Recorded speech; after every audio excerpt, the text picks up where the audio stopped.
Oke, anjay. Enak banget sih abangnya, anjay.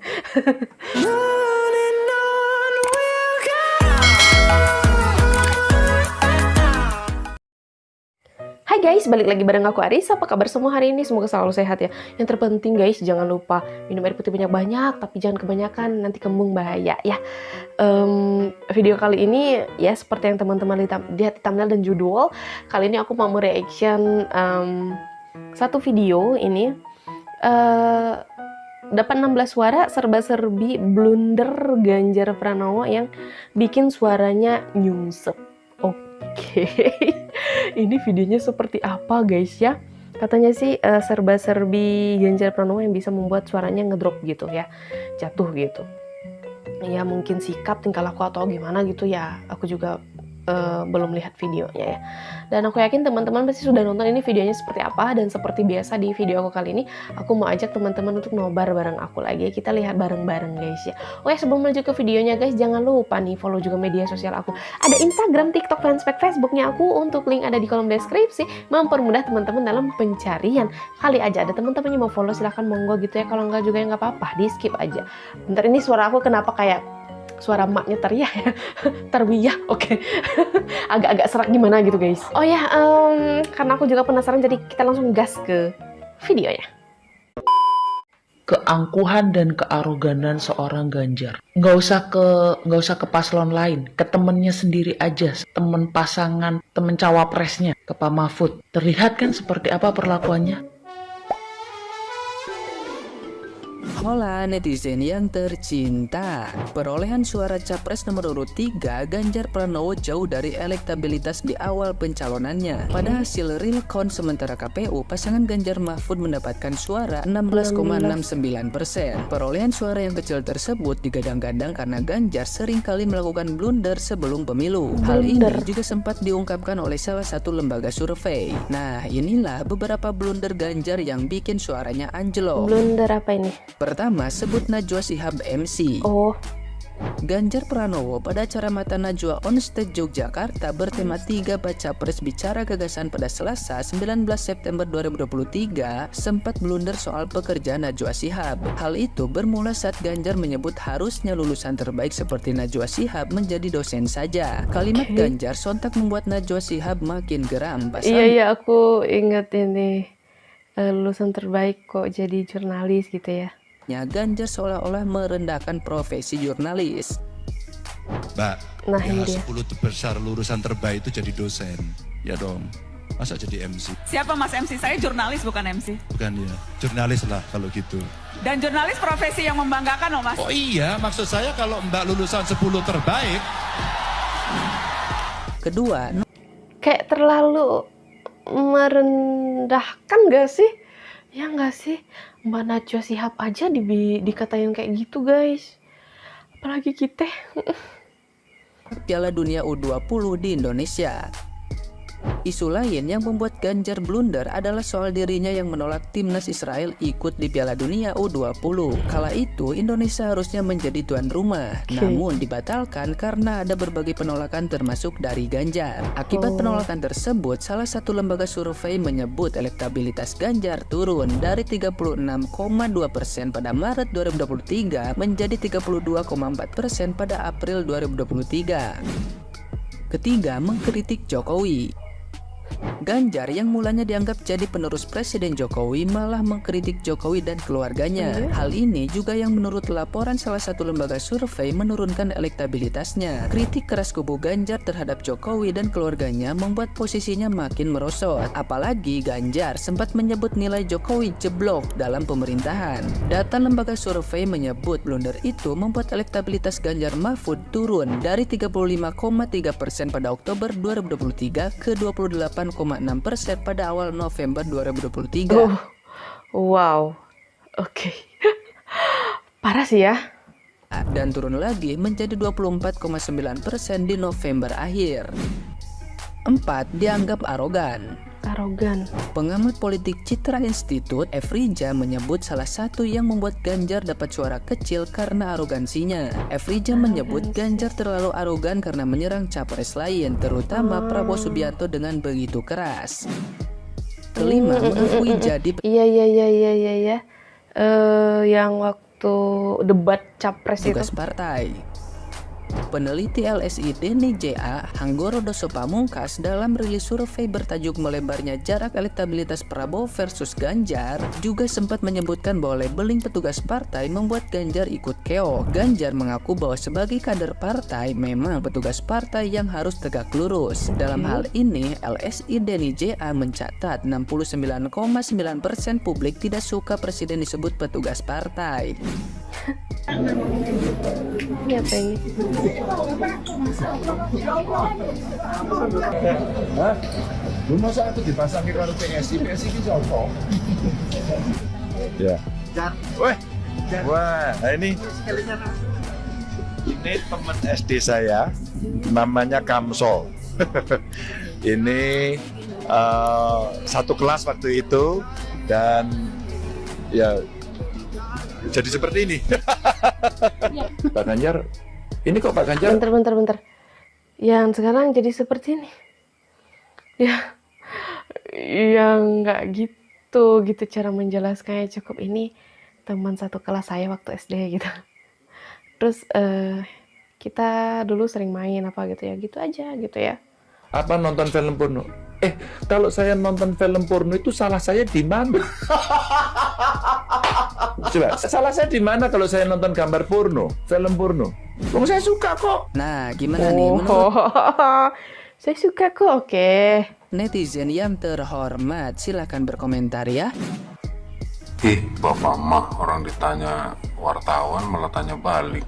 Aku juga nggak tahu. Bapak sendiri percaya nggak hasil quiz-nya segitu? Gimana teman-teman? Percaya nggak hasil quiz-nya Pak Ganjar? Ya jelas beda dong Pak. Kartu suara Bapak kan beda. Kalau pilihan presiden ya presiden, dicoblos ya itu yang menang, yang dapat suara. Kalau partai kan dibawa caleg-caleg. Kan banyak kupon-kupon Pak, kartu-kartu Pak di situ Pak. Ada 5 loh Pak pilihan masuk di PD itu Pak.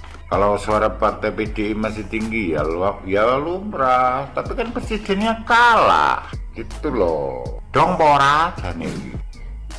Serius deh, tahun 2029 nanti nggak usah ajak Bapak Anies Baswedan atau Bapak Ganjar Pranowo untuk nyalon presiden. Kenapa Karena Bang? kalau misalkan kalah itu ribet, bukan hanya pendukungnya yang nggak terima kekalahan, tapi para calonnya juga nggak bisa terima kekalahan. Jadi bikin ribet seluruh tanah air Indonesia. Jadi cukup nggak usah diajak lagi. Belum move on, Mas Ganjar.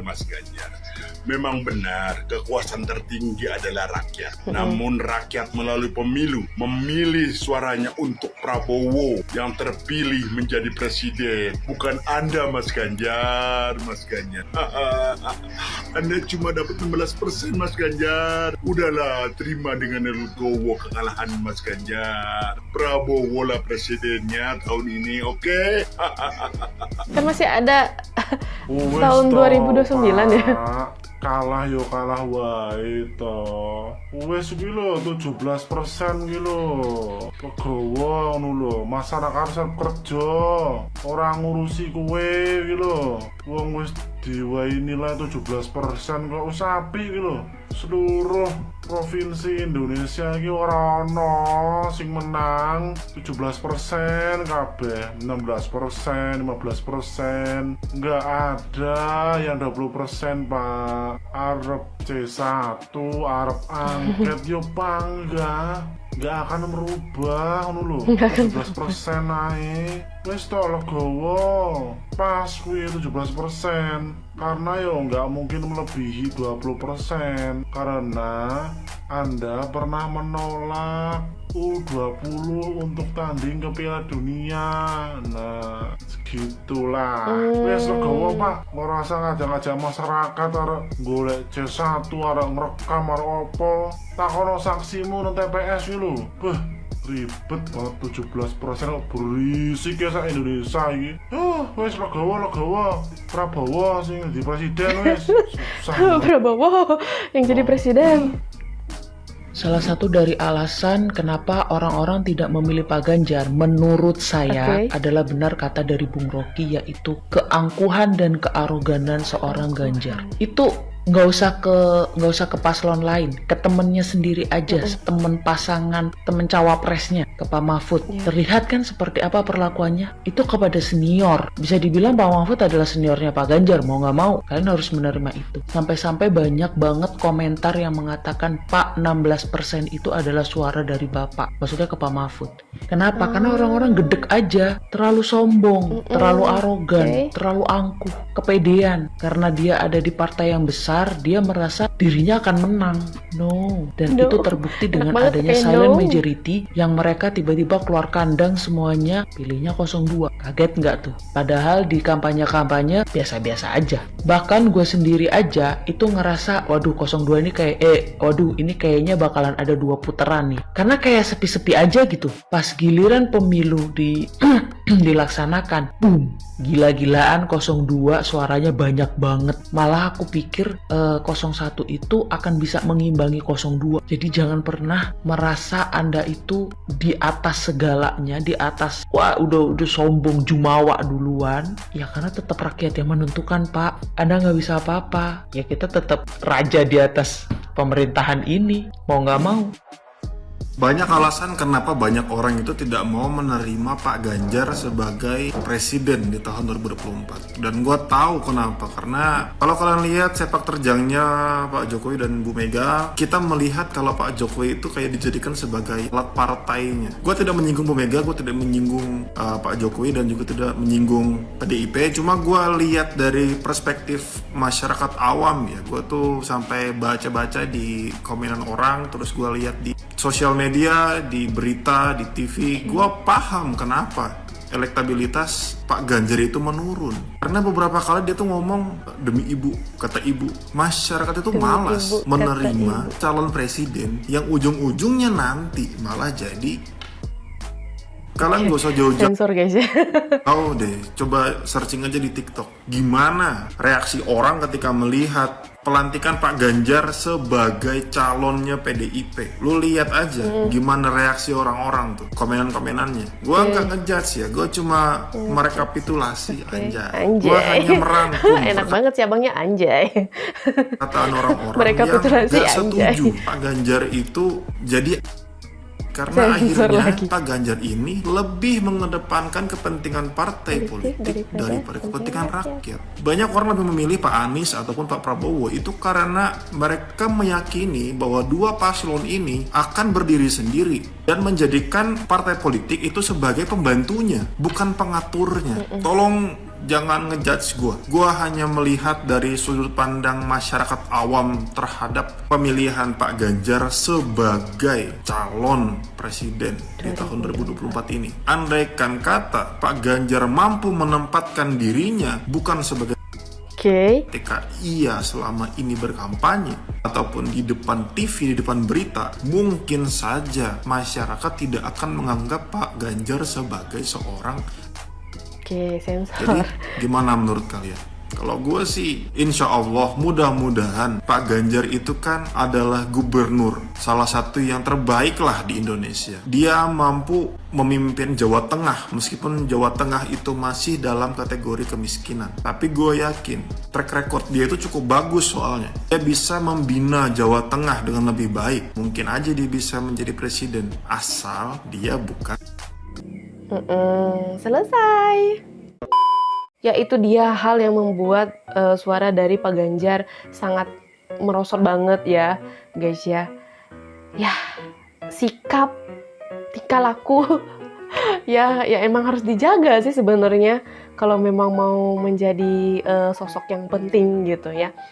Yang nggak cuma sosok penting aja sih dalam bermasyarakat, memang kita harus bertingkah yang bagus, yang baik gitu.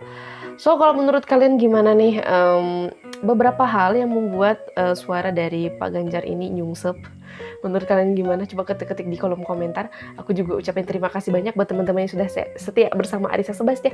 Selalu ngikutin aku. Kayaknya sekian dulu video dari aku. Sampai jumpa di video selanjutnya guys. Bye!